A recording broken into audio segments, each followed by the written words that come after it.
একজন বিধর্মী সে সিগারেট খাচ্ছে আর তার পাশ দিয়েই আরেকজন রোজাদার ব্যক্তি হেঁটে যাচ্ছেন। তো সিগারেট খেয়ে ধোঁয়াটা ছেড়ে দিল। এই ধোঁয়াটা কিন্তু অনেক সময় আবার কিছু খাটাস আছে যারা মানে বলে যে আপনি টিটকারি করে বিদ্রুপ করে মুখের কাছে এসে ধোঁয়া ছেড়ে দেয়, আর সেই ব্যক্তি কিন্তু মজবুর হয়ে অবাধ্য হয়ে ওই অক্সিজেন গ্রহণ করার সময় সে ধোঁয়াটাও কিন্তু তার ভিতরে চলে আসে।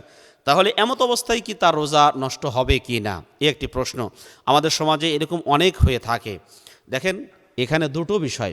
তাহলে আমরা কি পেলাম যে অমুসলিম হোক অথবা মুসলিমই হোক, যে কোনো ব্যক্তি সিগারেট খাওয়ার পরে যে ধোঁয়াটা ছেড়ে দেয়, এই ধোঁয়াটা আরেকজন ব্যক্তি গ্রহণ করলে তার রোজা নষ্ট হবে না। এক নম্বর কথা, তার রোজা নষ্ট হবে না।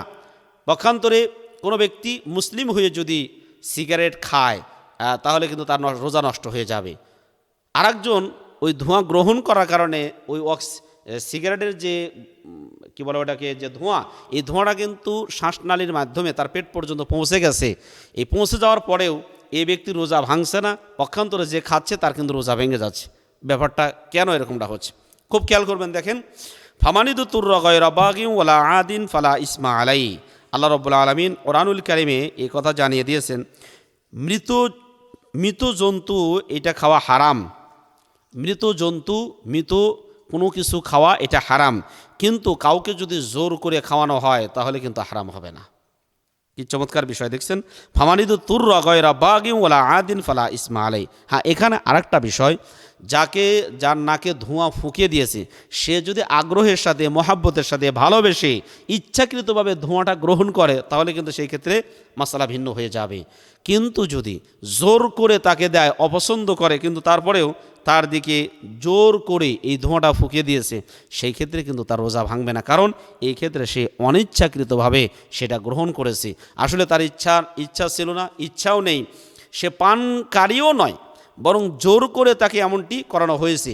বরং এই ক্ষেত্রে সে তো নিজে গুনাহগার হবেই, যাকে জোর করে এরকম করানো হয়েছে ওরও গুনাহ এ ব্যক্তির আমলনামায় এসে যাবে।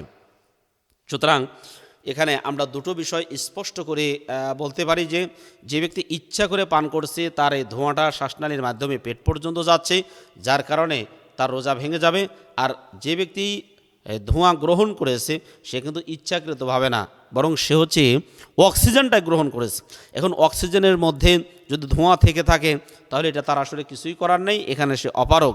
আরেকটা জিনিস, আমরা যেমন অনেক সময় গাড়ি ঘোড়াতে চলতে গিয়ে অথবা কোনো জায়গাতে যাওয়ার সময় ধুলাযুক্ত অনেক সময় অক্সিজেন গ্রহণ করি, এই ধুলার ভিতরে কিন্তু অক্সিজেনের মধ্যে কিন্তু অনেক ধুলা থাকে। এই ধুলা সহ কিন্তু আমরা অক্সিজেন গ্রহণ করি, আমাদের পেট পর্যন্ত পৌঁছে যায়। সেই ক্ষেত্রে কিন্তু আমাদের আসলে রোজা ভাঙে না, কারণ সেই ক্ষেত্রে আমরা অপারগ। তাহলে আসুন, আমাদের সার নির্যাস হলো এই যে, যে ব্যক্তি পান করছে, যে ব্যক্তি সিগারেট খাচ্ছে সেই ব্যক্তির রোজা নষ্ট হয়ে যাবে। পক্ষান্তরে এই ব্যক্তির ছাড়া ধোঁয়া যদি কোনো ব্যক্তি গ্রহণ করে তার রোজা নষ্ট হবে না।